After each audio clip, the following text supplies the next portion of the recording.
Hi everyone, my name is Sanjeev and welcome to Decode AIML YouTube channel. DSA के series में आज हम लोग एक न्यू टॉपिक देखने वाले हैं जो कि है इंट्रोडक्शन टू एवीएल ट्री। तो अगर आप ये पूरे डीएसए सीरीज को फॉलो करते हो तो दुनिया में किसी भी कंपनी का डीएसए इंटरव्यू या फिर ऑनलाइन असेसमेंट आप बहुत इजीली क्रैक कर सकते हो। तो आज के लेक्चर में हम लोग एवीएल ट्री को देखने वाले हैं और समझने वाले हैं। तो इस लेक्चर का प्री रिक्विजिट है कि आपको बीएसटी पता होना चाहिए, और अगर आपको बीएसटी पता नहीं है तो आप जा करके हमारे बीएसटी वाले लेक्चर को देखो और समझो। तो हमने बीएसटी में क्या देखा था, है ना? हमने बीएसटी में देखा था कि बीएसटी जो होता है वो एक स्पेशल केस होता है ऑफ बाइनरी ट्री, जिसमें कुछ प्रॉपर्टी होल्ड करते हैं। और वो प्रॉपर्टी क्या थे? किसी भी नोड के लिए, है ना, for any node the value of the node will be greater than all the value of left sub tree and less than all the value of right sub tree. और ये जो प्रॉपर्टी है ये recursively हर एक node पे valid होता है। लेकिन इस अप्रोच में हमने देखा था कि average case search time was order of log n, लेकिन worst case search time was order of n, है ना? बीएसटी में वर्स्ट केस जो हमारा सर्च टाइम था that was order of n. क्यों? क्योंकि बीएसटी डज नॉट गारंटी कि हमारा जो ट्री है वो बैलेंस होगा, है ना? तो अगर हमारा ट्री बैलेंस नहीं होगा, इन दैट केस हमारा ट्री क्या होगा? It will be either left skewed और राइट स्क्यूड। और जब लेफ्ट या राइट स्क्यूड होगा तो इन दैट केस हम लोग बीएसटी के प्रॉपर्टी को एक्सप्लॉइट नहीं कर पाएंगे। And in worst case I need to visit each and every node of the tree, and in that case the search time will be order of n, है ना? तो हमने ये देखा था कि अगर हम लोग किसी मैकेनिज्म से हम लोग ये इंश्योर करें कि हमारा बीएसटी बैलेंस हो, तो in that case even the worst case time complexity of search will be order of log N, है ना? तो वो जो मैकेनिज्म है that mechanism is implemented using AVL tree. ठीक है? तो एवीएल ट्री को आप कह सकते हो कि it is a balanced BST. ठीक है? और जब बीएसटी बैलेंस होगा, in that case the search time will be order of log N, है ना? तो आई होप आपने एवीएल ट्री का मोटिवेशन समझा होगा। ये जो एवीएल ट्री टॉपिक है इससे आपको डायरेक्ट कोडिंग क्वेश्चन नहीं आते हैं इंटरव्यूज में, है ना, इवन ऑनलाइन असेसमेंट में। लेकिन you can expect theoretical questions from AVL tree. Like अगर आप इंटरव्यू में जाते हो तो interviewer can ask you questions कि एवीएल ट्री क्या होता है, बीएसटी और एवीएल में डिफरेंस क्या होता है, एवीएल में हम लोग बैलेंस को कैसे इंश्योर करते हैं, है ना, बैलेंसिंग फैक्टर क्या होता है, टाइम कॉम्प्लेक्सिटी क्या होता है, स्पेस कॉम्प्लेक्सिटी क्या होता है of different operations like insertion, deletion and search. तो you can expect theoretical questions, but you should not expect direct coding questions from AVL tree, क्योंकि एवीएल ट्री में एक कॉन्सेप्ट होता है बैलेंसिंग, जिसके हेल्प से हम लोग ट्री को बैलेंस करते हैं, जो कि बहुत ज़्यादा ट्रिकी होता है इम्प्लीमेंट करना।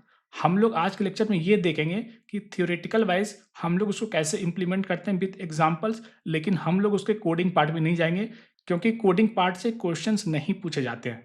तो हमारा गोल ये है कि हम लोग वो सारे टॉपिक्स को कवर करें जिससे इंटरव्यूज में क्वेश्चन पूछे जाते हैं।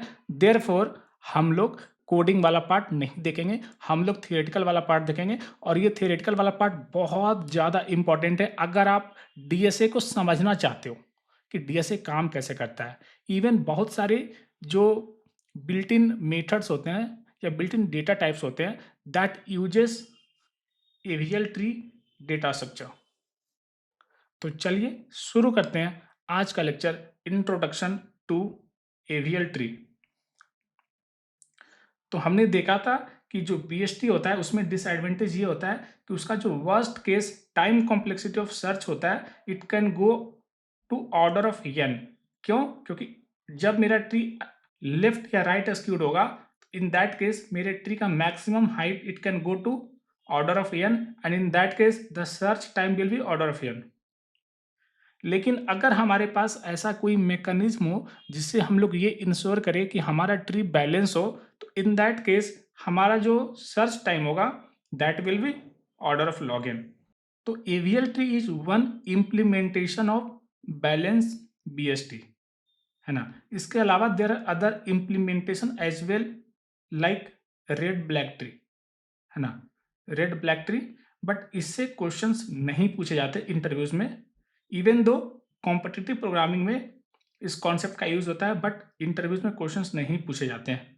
बट एवीएल ट्री से देर आर क्वेश्चंस जो कि इंटरव्यूज में पूछे जाते हैं। अगर आप बड़ी कंपनीज का इंटरव्यू देते हो like Google, Microsoft, Amazon, Facebook, है ना, तो जो एवीएल ट्री होता है it is one of the most popular balanced BST, है ना। और बैलेंसिंग की जरूरत क्यों है, हमने देखा था कि अगर हम लोग बैलेंसिंग को इंश्योर कर देते हैं, इन दैट केस हमारा जो टाइम कॉम्प्लेक्सिटी होगा it boils down to order of log N in worst case. और अगर मेरा ट्री बैलेंस होगा, इन दैट केस हमारा जो एवीएल ट्री होगा उसका वर्स्ट केस में भी उसका हाइट हमेशा ऑर्डर ऑफ लॉग एन होगा, है ना। कैसे होगा इसको हम लोग देखेंगे। अब हम लोग देखते हैं फॉर्मली एवीएल ट्री का क्या डेफिनेशन होता है ना। तो a non empty binary tree T is an AVL tree if given TL and TR to be left and right subtree of T and H of TL and H of TR to be height of subtree TL and TR respectively, then this property will hold. I hope आपको समझ में नहीं आया होगा, है ना। तो AVL tree को आप कह सकते हैं कि ये जो है it is non empty BST, है ना, बाइनरी सर्च ट्री, जिसमें कुछ प्रॉपर्टी होल्ड करेंगे। और वो प्रॉपर्टी क्या होता है कि अगर ये मेरा एक एवीएल ट्री है, ठीक है, ये मेरा एक एवीएल ट्री है, ठीक है, तो एवीएल ट्री एक बीएसटी होता है। और हम लोग ये मानते हैं कि ये जो मेरा ट्री है ना, ये जो मेरा ट्री है उसका ये लेफ्ट सब ट्री है टीएल, और ये मेरा राइट सब ट्री है, ठीक है। और अगर लेफ्ट सब ट्री का हाइट को अगर मैं बोलूँ एच ऑफ टीएल, है ना, और राइट सब ट्री का हाइट को बोलूँ मैं एच ऑफ टीआर, तो एक कंडीशन, एक प्रॉपर्टी होल्ड करेगा। और वो प्रॉपर्टी क्या है कि absolute difference of left sub tree and right sub tree will be less than equal to 1। मतलब लेफ्ट सब ट्री और राइट सब ट्री की हाइट का जो डिफरेंस होगा ना उसका absolute value will be less then 1, है ना, ये प्रॉपर्टी कहता है। ऐसा नहीं होगा कि लेफ्ट सब ट्री का हाइट 10 होगा, राइट सब ट्री का हाइट 5 होगा, ऐसा नहीं होगा। अगर लेफ्ट सब ट्री का हाइट 10 होगा तो राइट सब ट्री के क्या क्या हाइट पॉसिबल होंगे, it can B 10, it can B 11, it can B 9, ठीक है। तभी हमारा एवीएल ट्री का प्रॉपर्टी सेटिस्फाई करेगा, ठीक है। तो this is the formal definition of AVL tree. तो ये जो डिफरेंस होता है लेफ्ट सब ट्री और राइट सब ट्री का, उसको हम लोग कहते हैं बैलेंस फैक्टर। बहुत इंपॉर्टेंट है, इसको आप नोट कर लेना, है ना। लेफ्ट सब ट्री और राइट सब ट्री के डिफरेंस को हम लोग बैलेंस फैक्टर कहते हैं। और एक पॉइंट नोट करने का ये है कि यहाँ पे एब्सोल्यूट टर्म नहीं है ना। तो एब्सोल्यूट नहीं है तो इट कैन बी आइदर -1, 0 और +1, है ना। अगर हम लोग ये एब्सोल्यूट टर्म को हटाएंगे तो इट कैन वेरी फ्रॉम -1, 0 और +1। तभी तो इसका अगर हम लोग मॉडुलो करेंगे तो it will be less then 1। तो ये जो डिफरेंस होता है हाइट का उसको हम लोग कहते हैं बैलेंस फैक्टर। और हाइट क्या होता है, हाइट हमने देखा था पुराने लेक्चर्स में कि हाइट को हम लोग कह सकते हैं कि number of node along the longest path from root node to any leaf node, है ना। रूट नोड से लीफ नोड जाने के प्रोसेस में सबसे जो लॉन्गेस्ट पाथ होता है उसको हम लोग कहते हैं हाइट या डेप्थ, है ना। तो हमने एवीएल ट्री का डेफिनेशन देखा। अब हम लोग ये देखते हैं कि ये सारे जो बीएसटी के एग्जाम्पल है ना, ये सारे बीएसटी के एग्जाम्पल हैं। तो मुझे ये बताना है कि ये सारे बीएसटी में कौन कौन से एवीएल ट्री हैं, है ना। तो एवीएल ट्री फाइंड करने के लिए सबसे पहले मुझे हर एक नोड का बैलेंस फैक्टर फाइंड करना है ना।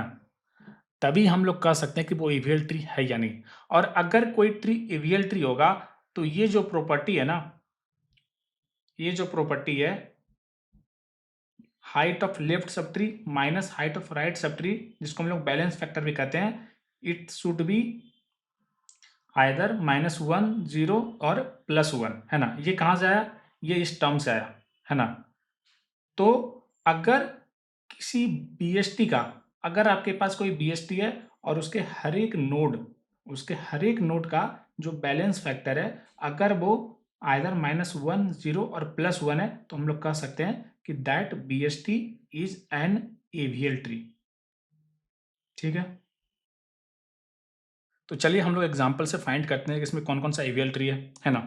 तो नोड 1 का बैलेंस फैक्टर क्या होगा, इट विल बी 0, क्योंकि लेफ्ट का हाइट 0, राइट का हाइट 0, 0 - 0 विल बी 0, इसका भी 0 0, सारे लीफ नोड का 0 होता है ना।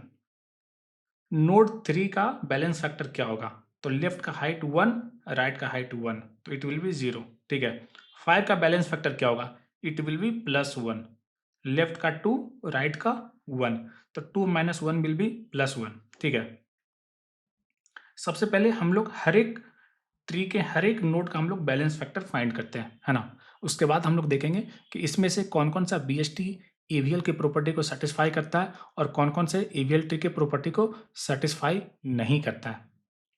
इसका बैलेंस फैक्टर 0 0 0 0, इसका भी 0 0 0 0 +1 +1 0 0 +1 +2 +3, है ना। इसका 0 -1, क्योंकि लेफ्ट का जो हाइट है वो 0, राइट का हाइट 1, तो 0 - 1 -1 हो जाएगा, इसका -2, इसका -3, है ना। उसी तरीके से नीचे वाले एग्जाम्पल को देखते हैं, 0 +1 0 -1 0 0 +1 +2, है ना। इसका कितना होगा, इसका लेफ्ट में 3, राइट में 2, तो +1, है ना। इसका लेफ्ट में 0, राइट में 1, तो -1 0। ठीक है, तो अब देखते हैं कौन कौन सा एवीएल है, कौन कौन सा एवीएल नहीं है ना। तो ये वाला ट्री देखोगे, फर्स्ट वाला ट्री, है ना, तो इसमें सारे नोड का वैल्यू आइदर -1 0 1, है ना। अगर ये 3 में लाई करता है सारे नोड का बैलेंस फैक्टर, तो हम लोग कहेंगे कि वो एवीएल ट्री है, else it is not a AVL tree, है ना। तो देखोगे यहाँ पे सारे नोड का 0 + 1 है, तो हम लोग कह सकते हैं कि ये एक एवीएल ट्री है ना। अब हम लोग देखते हैं नेक्स्ट एग्जाम्पल, है ना, इसको। तो इसमें भी सारे नोड का बैलेंस फैक्टर 0 है, तो हम लोग कह सकते हैं कि ये भी एवीएल ट्री है, एवीएल, है ना। अब हम लोग ये वाले ट्री को देखते हैं, है ना। तो इसमें क्या है, 0 +1 0, तो हम लोग कह सकते हैं कि ये भी एक एवीएल ट्री है। ठीक है, नेक्स्ट एग्जाम्पल को देखते हैं, है ना। नेक्स्ट एग्जाम्पल को देखते हैं, तो देखोगे इसमें 0 +1 वैलिड है, ये दोनों वैलिड है, +2 वैलिड नहीं है, +3 वैलिड नहीं है, तो हम लोग कह सकते हैं कि ये जो है ये एवीएल नहीं है, नॉट एवीएल। एवीएल क्यों, क्योंकि ये जो ट्री है it is left skewed BST, है ना। तो ये लेफ्ट अस्क्यूड बीएसटी, तो ये एवीएल नहीं होगा, और जब ये एवीएल नहीं होगा तो ये वाला ट्री एवीएल में पॉसिबल नहीं होगा। तो इन दैट केस हमारे केस में हाइट कभी भी ऑर्डर ऑफ n नहीं होगा, है ना। ये वाला एग्जांपल देखते हो, 0 -1 -2 वैलिड नहीं है, -3 वैलिड नहीं है, तो हम लोग कह सकते हैं कि ये जो ट्री है इट इज नॉट एवीएल, है ना। अब हम लोग देखते हैं नेक्स्ट एग्जांपल। तो इसमें देखोगे 0 0 +1 -1 0 सारे वैलिड नोड है ना। तो हम लोग कह सकते हैं कि ये क्या है, ये एक एवीएल ट्री है। ठीक है, अब हम लोग ये एग्जांपल देखते हैं। तो 0 +1 +2 वैलिड नहीं है, तो हम लोग कहेंगे दिस इज नॉट एवीएल। तो हमने देखा हम लोग कैसे फाइंड करेंगे कि कौन सा ट्री एवीएल है, कौन सा ट्री एवीएल नहीं है ना। तो आप देखोगे कि जब भी मेरे को अगर अस्क्यूनेस दिखता है, जब भी मेरे को अगर अस्क्यूनेस दिखता है ना, तो in that case tree AVL नहीं होता है ना। तो एवीएल प्रॉपर्टी के कारण हमारा ट्री बैलेंस होता है, और जब अगर नंबर ऑफ नोड्स बहुत ज़्यादा इंक्रीज होगा तो इन दैट केस अगर मेरा ट्री एवीएल है तो उसका height it will be close to log n, it will be very much close to order of log N. ठीक है, तो हमने देखा एवीएल क्या होता है, एवीएल की प्रॉपर्टी क्या होता है। Next point is AVL implementation in Python. हम लोग एवीएल ट्री को पाइथन में कैसे इम्प्लीमेंट करते हैं, है ना। तो हमने पुराने लेक्चर्स में देखा था कि अलग अलग डेटा स्ट्रक्चर को हम लोग अलग अलग तरीके से इंप्लीमेंट करते हैं। हमने देखा था बाइनरी ट्री को, देखा था बीएसटी को, देखा था कि हम लोग बाइनरी ट्री और बीएसटी को एज हम लोग क्लास इंप्लीमेंट करते हैं, है ना। क्लास इंप्लीमेंट करते हैं जिसमें हर एक नोड को एज ए क्लास रिप्रेजेंट करते हैं, और उस नोड में एक लेफ्ट रेफरेंस होता है, एक राइट रेफरेंस होता है, जिसके हेल्प से हम लोग उसके चिल्ड्रन को पेरेंट नोड के साथ कनेक्ट करते हैं। ठीक है, उसी तरीके से हमने देखा था कि जब हम लोग हीप इंप्लीमेंट करते हैं तो उसको हम लोग पाइथन में directly as a array implement करते हैं, क्योंकि हीप एक कंप्लीट बाइनरी ट्री होता है तो वो उसका प्रॉपर्टी होल्ड करता है, तो इसीलिए हम लोग उसको इफिशियंटली एक एरे में स्टोर कर पाते हैं। जब हम लोग एवीएल ट्री पे बात करते हैं तो AVL tree is nothing, it is just A balanced BST, है ना। It is just A balanced BST, मतलब ये एक बीएसटी ही है, लेकिन इसमें ये गारंटी है कि आपका जो बीएसटी है वो बैलेंस होगा। बैलेंस होगा मतलब उसका जो हाइट होगा that will be order of log N even in the worst case. ठीक है, तो एवीएल का implementation it is just like BST, इसलिए मैंने आपको बोला था कि आपको बीएसटी पता होना चाहिए, बीएसटी क्या होता है, उसको हम लोग पाइथन में कैसे इंप्लीमेंट करते हैं, और बीएसटी में हम लोग कैसे किसी की को सर्च करते हैं, किसी नोड को इंसर्ट करते हैं, किसी नोड को डिलीट करते हैं, है ना। क्योंकि अगर आपको वो पता है तो AVL is just a wrapper जिसमें हम लोग एक एक्स्ट्रा फीचर ऐड करते हैं कि बैलेंसिंग, है ना। बैलेंसिंग के हेल्प से हमारा जो बीएसटी होगा वो बैलेंस होगा, और जिस बीएसटी में बैलेंसिंग एप्लीकेबल होगा उसको हम लोग एवीएल ट्री कहते हैं, है ना। तो टोटली से मैं यहाँ पे एक्सप्लेनेशन की कोई ज़रूरत नहीं है, हमने एवीएल ट्री के नोड को इम्प्लीमेंट किया एज ए क्लास, है ना, और उसमें प्रॉपर्टी होंगे, क्या होंगे, value, left reference, right reference. ठीक है, नेक्स्ट इज की ऑपरेशंस इन एवीएल ट्री, है ना। एवीएल ट्री में की ऑपरेशंस क्या क्या होते हैं, तो एवीएल ट्री में की operations it is very much similar to BST में ऑपरेशन, है ना, टोटली सेम होगा, थोड़ा सा डिफरेंस होगा। सबसे पहले हम लोग देखते हैं सर्च। जो सर्च ऑपरेशन होता है एवीएल ट्री का, उसका कोड एग्जैक्टली सेम होगा टू बीएसटी, है ना। बीएसटी के कोड से वो एग्जैक्टली मैच होगा, है ना। सर्च जो ऑपरेशन होता है, सर्च फॉर ए की इन बीएसटी, जिस तरीके से हम लोग बीएसटी में सर्च करते हैं उसी तरीके से हम लोग एवीएल में सर्च करेंगे। ठीक है, नेक्स्ट इज इंसर्शन। तो इंसर्शन जो होता है एवीएल ट्री में it is also exactly same as BST, है ना। जिस तरीके से हम लोग बीएसटी में इंसर्ट करते हैं उसी तरीके से हम लोग एवीएल में भी इंसर्ट करेंगे, है ना। जैसे कि मान लो अगर ये मेरा एक ट्री है, ठीक है, और मुझे इसमें 5 इंसर्ट करना है ना। तो सबसे पहले हम देखेंगे कि 5 इससे बड़ा या छोटा है, रूट से बड़ा या छोटा है। तो 5 रूट से छोटा है, मतलब 5 हमेशा लेफ्ट सब ट्री में लाई करेगा, वो राइट सब ट्री में लाई नहीं करेगा। तो हम लोग आ जाएंगे लेफ्ट चाइल्ड पे, फिर हम लोग देखेंगे 5 3 से बड़ा या छोटा है। तो 5 3 से बड़ा है, तो बीएसटी के प्रॉपर्टी को मेंटेन करने के लिए 5 को हमें राइट सब ट्री में ऐड करना पड़ेगा। तो फिर हम लोग आ जाएंगे नोड 4 पे। ठीक है, नोड 4 पे जब आएंगे फिर हम लोग देखेंगे 5 4 से बड़ा है या छोटा है। तो 5 4 से बड़ा है तो उसके राइट में आएगा, उसके राइट में कुछ भी नहीं है, तो हम लोग सिंपली 5 को ऐड कर देंगे, है ना। तो इस तरीके से हम लोग बीएसटी में इंसर्शन करते हैं, और उसी तरीके से हम लोग एवीएल में भी इंसर्शन करेंगे। ठीक है, अगर आपको इसका कोड देखना है तो आप जाकर के बीएसटी का कोड रेफर कर सकते हो। ठीक है, लेकिन इस ऑपरेशन के बाद मुझे एक ऑपरेशन फिर से परफॉर्म करना होता है। मुझे चेक करना होता है कि अगर मेरा ट्री अनबैलेंस है तो परफॉर्म करो रोटेशन। ठीक है, रोटेशन एक प्रॉपर्टी होता है एवीएल ट्री में जिसके हेल्प से हम लोग अनबैलेंस ट्री को फिर से हम लोग बैलेंस करते हैं, है ना। अनबैलेंस ट्री को रोटेशन के हेल्प से हम लोग उसको बैलेंस करते हैं। ठीक है, तो हम लोग कैसे फाइंड करेंगे कि मेरा ट्री बैलेंस है या अनबैलेंस है ना। तो हम लोग हर एक नोड का, अगर हम लोग हर एक नोड का बैलेंस फैक्टर फाइंड करते हैं ना, BF बैलेंस फैक्टर। और अगर किसी भी नोड का बैलेंस फैक्टर अगर वो अदर देन -1 0 और +1 है तो हम लोग कहेंगे हमारा ट्री बैलेंस नहीं है, ठीक है। लेकिन इंसर्शन के केस में नोड को इंसर्ट करने के बाद हम लोग हर एक नोड का बैलेंस फैक्टर कंप्यूट नहीं करते हैं, हम लोग उसी नोड का बैलेंस फैक्टर कंप्यूट करते हैं जो नोड अफेक्ट होता है ड्यूरिंग इंसर्शन, ठीक है। तो अगर हम लोग इस नोड को इंसर्ट करेंगे तो किस किस नोड का बैलेंस फैक्टर अफेक्ट होगा? इसका तो अफेक्ट नहीं होगा क्योंकि बैलेंस फैक्टर इज लेफ्ट सब ट्री का हाइट माइनस राइट सब ट्री का हाइट।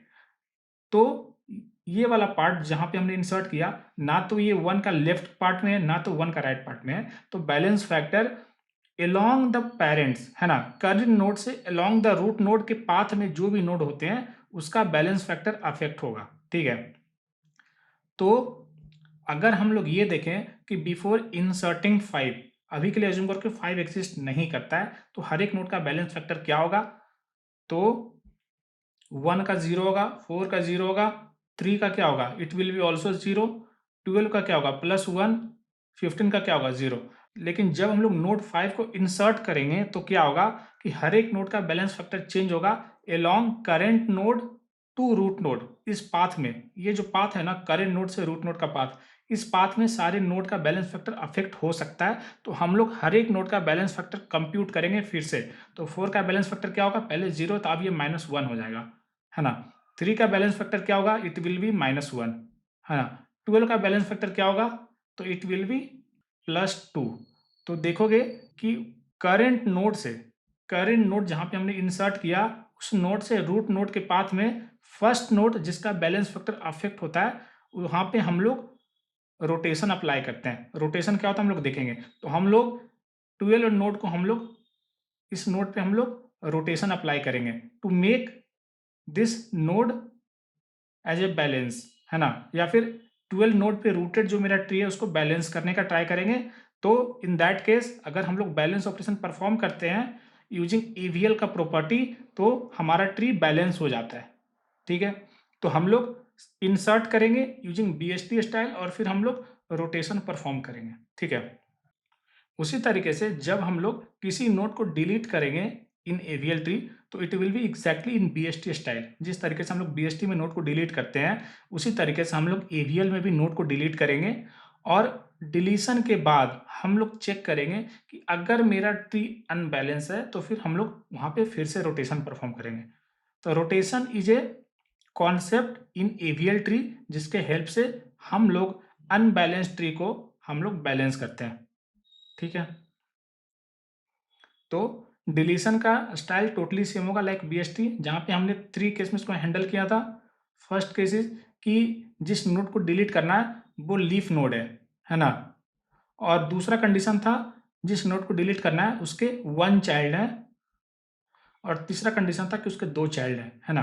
तो हमने इसको बहुत अच्छे से देखा था, ट्राई रन किया था, कोड को भी देखा था, है ना। तो डिलीशन का कोड एग्जैक्टली सेम होगा लेकिन उसके बाद मुझे बैलेंस फैक्टर कंप्यूट करना है हर एक नोड का अलोंग द पाथ, है ना। और उसके बाद हमें रोटेशन परफॉर्म करना है, ठीक है। इसका कोड इंटरव्यू में पूछा नहीं जाता है ना, क्योंकि बहुत ज़्यादा कॉम्प्लिकेटेड होता है। बस आपको कॉन्सेप्ट पता होना चाहिए कि किसी भी अनबैलेंस्ड में बैलेंसिंग का प्रॉपर्टी कैसे अप्लाई करते हैं, रोटेशन कॉन्सेप्ट क्या होता है और एवीएल इसको कैसे इंश्योर करता है ना। बस आपको इतना पता होना चाहिए।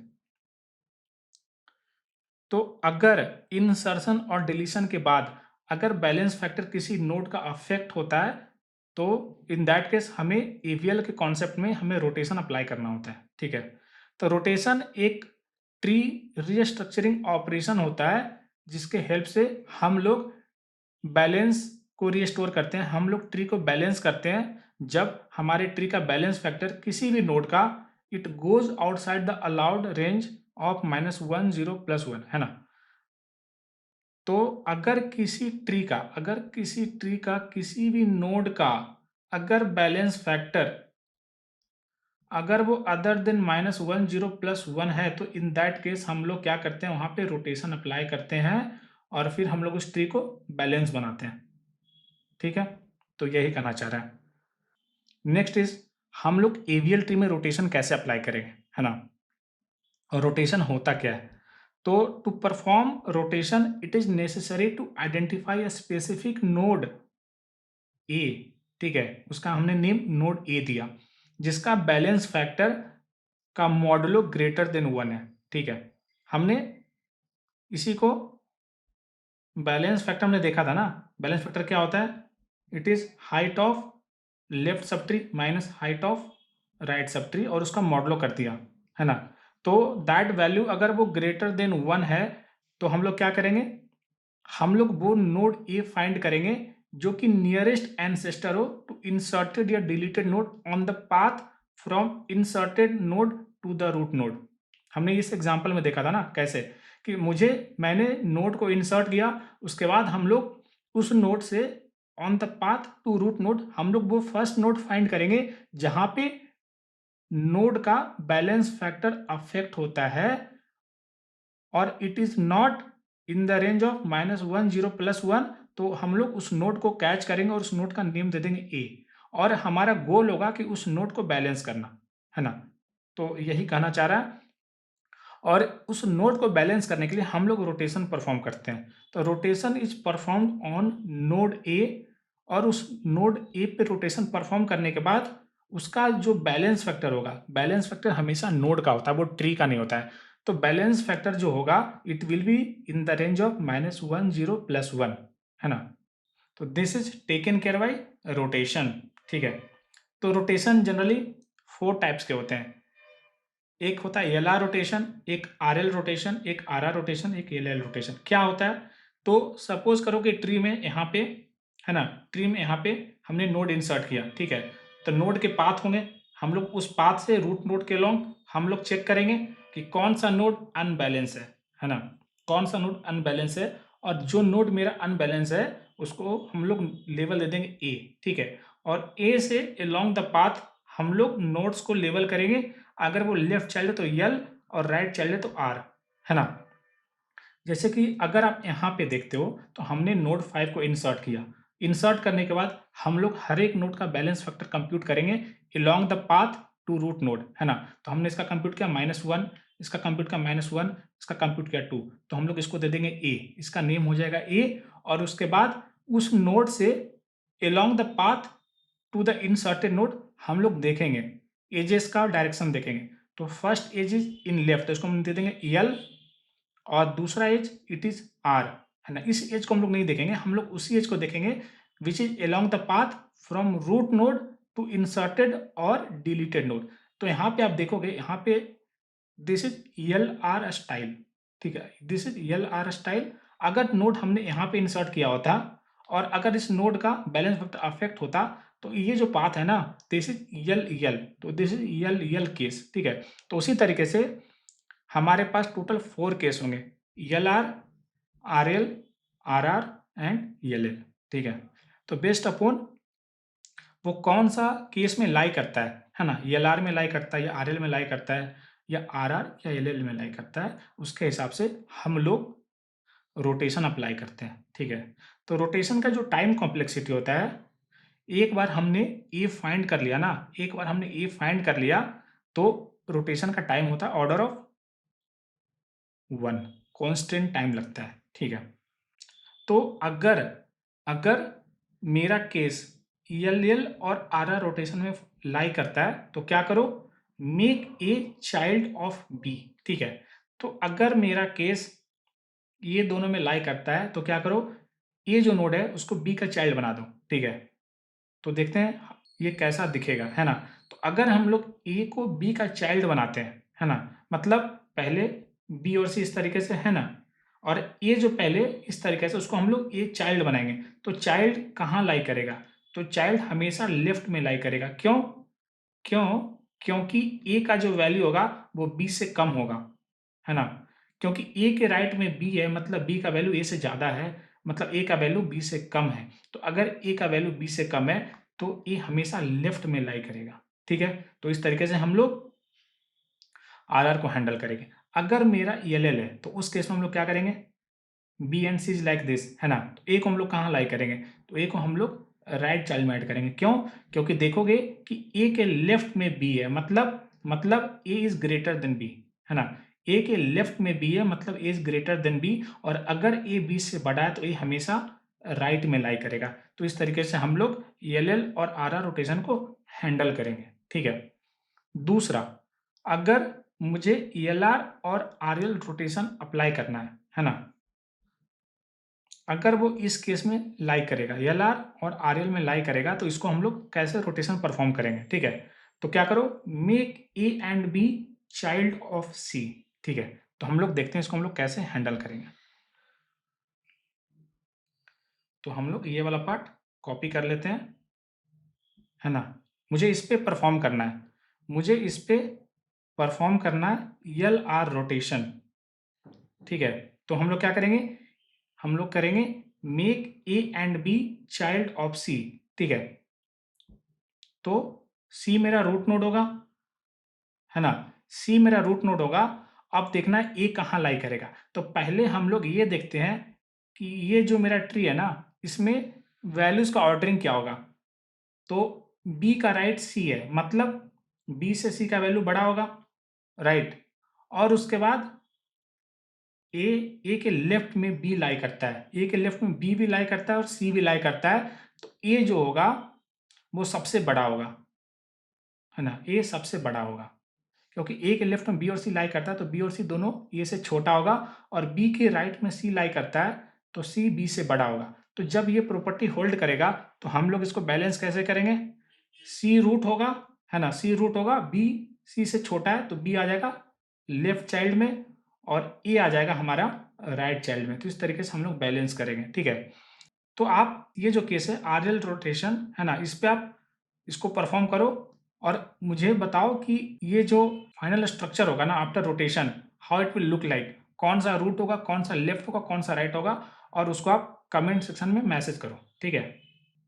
तो हमने देखा कि रोटेशन क्या होता है, रोटेशन कैसे परफॉर्म होता है, और रोटेशन परफॉर्म होने के बाद नोड्स कैसे बैलेंस होते हैं, हमारा ट्री कैसे बैलेंस होता है ना। अब हम लोग क्या करेंगे, अब हम लोग एक एग्जांपल से इसको हम लोग सिमुलेट करने वाले हैं।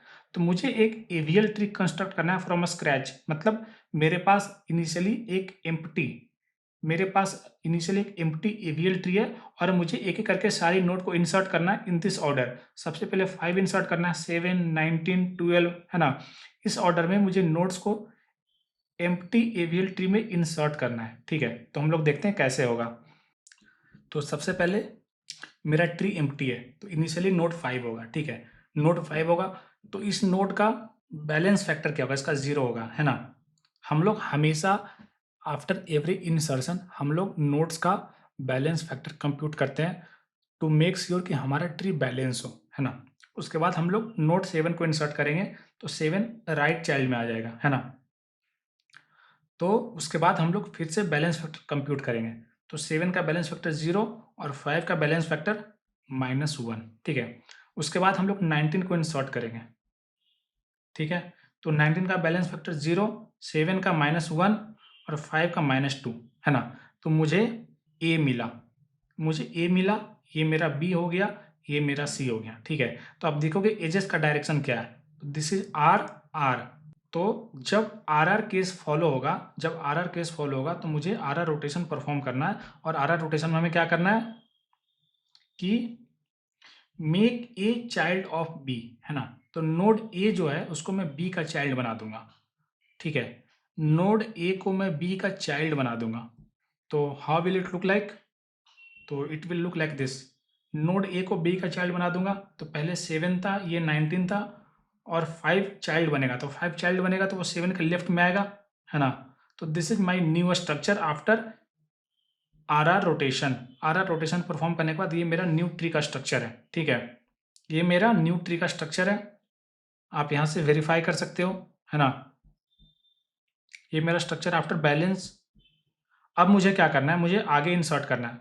तो आप देखोगे कि यहाँ पे हमने जब रोटेशन परफॉर्म किया ना, तो रोटेशन परफॉर्म करने के बाद इसका बैलेंस फैक्टर 0, इसका 0 और इसका भी 0, है ना। उसके बाद हम लोग इंसर्ट करेंगे 12 को इंसर्ट करेंगे। 12 किधर आएगा, वो आएगा 7 के राइट में, 19 के लेफ्ट में। तो 12 यहाँ पे ऐड हो जाएगा। तो फिर से हम लोग बैलेंस फैक्टर कंप्यूट करेंगे along the path from inserted node to the root node, तो इसका बैलेंस फैक्टर 0, इसका +1, इसका -1 और इसका 0, है ना? तो देखोगे कि अभी तक मेरा ट्री बैलेंस है, ठीक है? तो अगर मेरा ट्री बैलेंस है तो हम लोग अगले नोड को इंसर्ट करेंगे। नेक्स्ट नोड इज़ 10, ठीक है? तो हम लोग इंसर्ट करेंगे 10 को, ठीक है? हमने 10 को इंसर्ट किया, अब हम लोग फिर से बैलेंस फैक्टर कंप्यूट करेंगे। तो इसका बैलेंस फैक्टर 0, इसका +1, इसका +2। तो देखोगे कि मुझे ए मिल गया, है ना? मुझे ए मिल गया जिसका बैलेंस फैक्टर +2 है ना? तो ये हो जाएगा ए, ये हो जाएगा बी और ये हो जाएगा सी, ठीक है?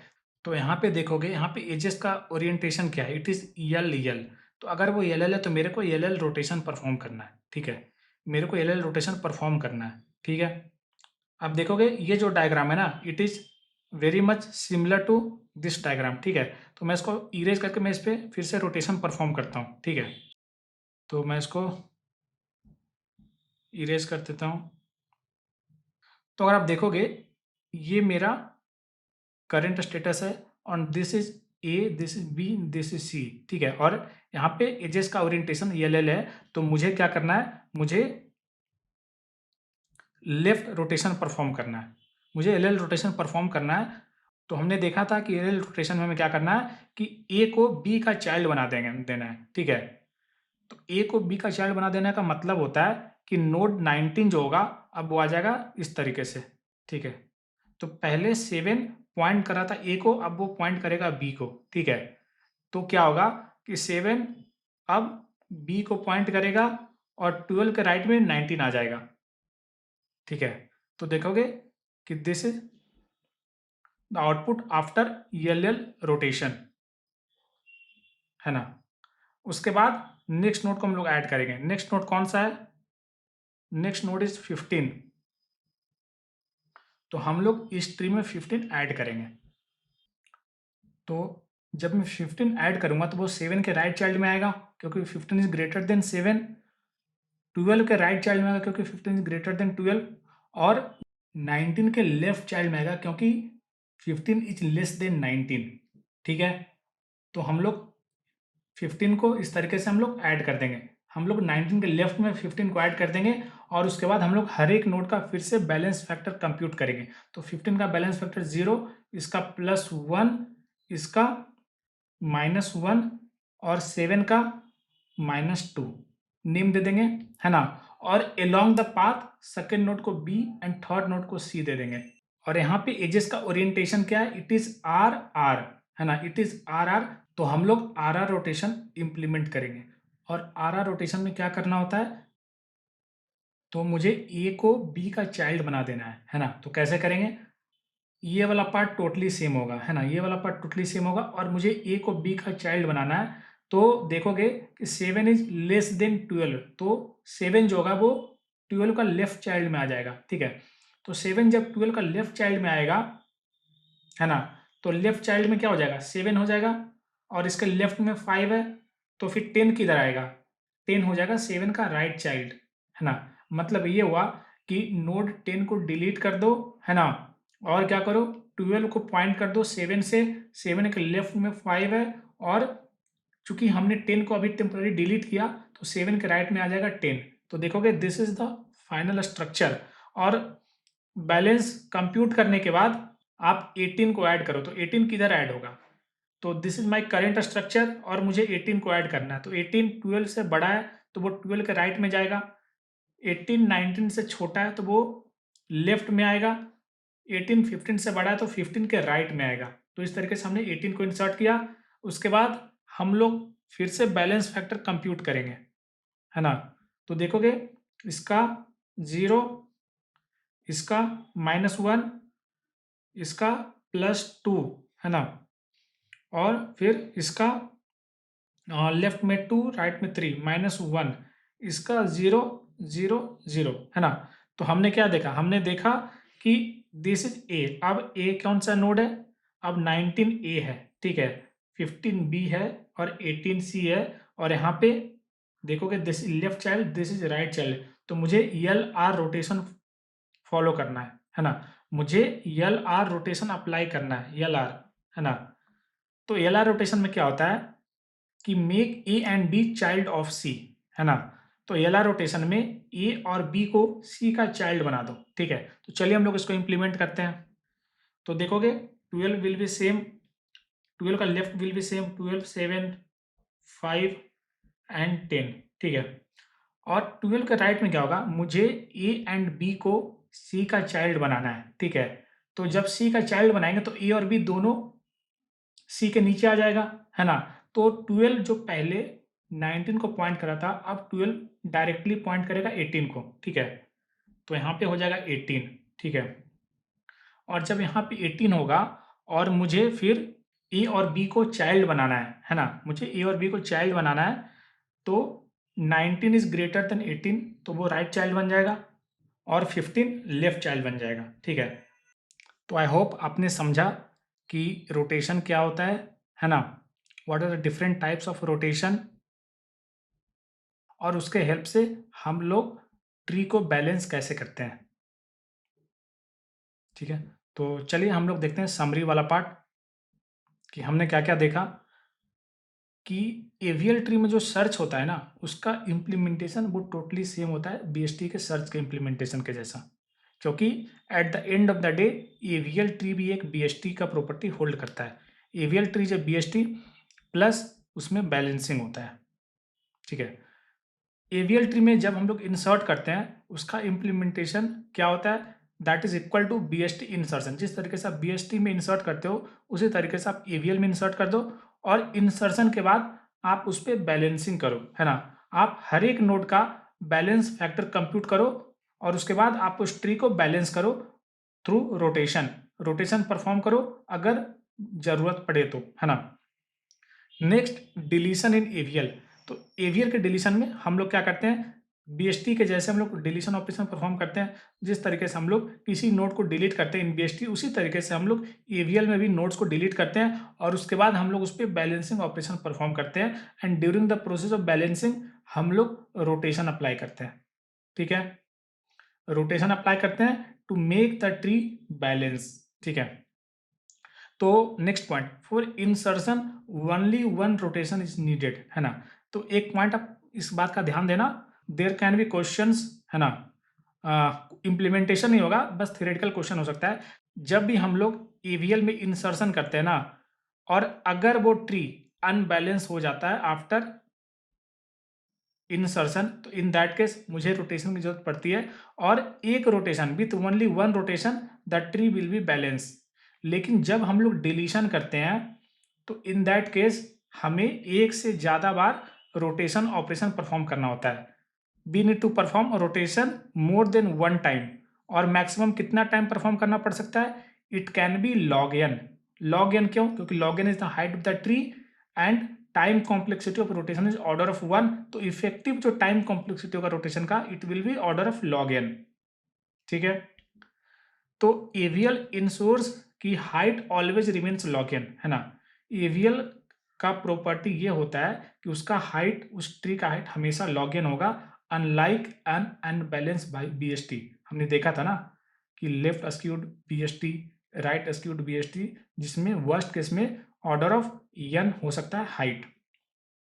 और सबसे इंपॉर्टेंट पॉइंट, ये क्वेश्चंस आ सकते हैं कि what is the time complexity of insertion, search and deletion in AVL tree, it is order of log N, क्योंकि ये जो ट्री होता है वो बैलेंस होता है। अगर आपके पास कोई बैलेंस्ड बीएसटी होता है तो इन दैट केस उसका जो टाइम कॉम्प्लेक्सिटी होगा for insertion, search and deletion, it will be order of log N. Even जो बैलेंसिंग हम लोग करते हैं ना, इवन जो हम लोग बैलेंसिंग परफॉर्म करते हैं, it can go order of log N in worst case, ठीक है। लॉग इन क्यों जा सकता है, क्योंकि इंसर्शन के बाद आपको इंसर्टेड नोड से लेकर के रूट नोड तक हर एक नोड का आपको कंप्यूट करना होता है बैलेंस फैक्टर। तो in that case it can take order of log N time, और बैलेंसिंग का order of one time in insertion, या फिर order of log N time in deletion. तो इसका जो इफेक्टिव टाइम कॉम्प्लेक्सिटी होगा बैलेंसिंग करने का, it will be order of log N, है ना। तो जो टाइम कॉम्प्लेक्सिटी होगा insertion, search and deletion, that will be order of log n, क्योंकि हमने देखा था कि BST में अगर मेरा ट्री बैलेंस होगा तो it will be order of log n, और अगर आप उसमें रोटेशन का टाइम ऐड कर देते हो, बैलेंसिंग का टाइम ऐड कर देते हो, तो log n plus log n will be still it will be order of log n। तो आई होप आपने आज का लेक्चर एंजॉय किया होगा। मिलते हैं नेक्स्ट लेक्चर में एक नए टॉपिक के साथ। Till then bye, happy learning.